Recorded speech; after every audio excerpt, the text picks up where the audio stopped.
قصة عن الشيخ كشك الله يرحمه، وقصة جميلة جدا ومعبرة. وبداية القصة في واحد غني وواحد فقير. الغني عنده فرس والفقير عنده بقرة. لقيت البقرة ولدت عجل. الغني راح قال للفقير: هذا العجل ابن الفرس.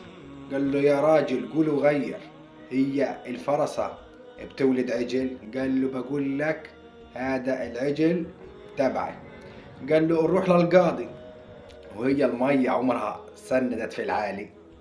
أدى للقاضي قرشين، وراح القاضي ايش بيقول له؟ مبين في عين الفرس انه العجل ابن الفرس، في الوراثة مبين. قال له: يا راجل ايش بتقول؟ قال له: زي ما بقول لك. ومشيوا. قال له: طب بدنا نروح على قاضي تاني. هذا القاضي بيعرف ربنا. راحوا على القاضي، حكوا للقاضي القصة.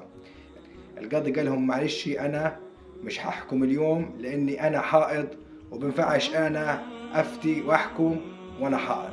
إيش بيقول له الغني؟ وهو الراجل بحيض؟ وقال له: وهو الفرس بولد عجل يا عجل. وهنا الفرق لما يكون قاضي عادل وقاضي مرتشي.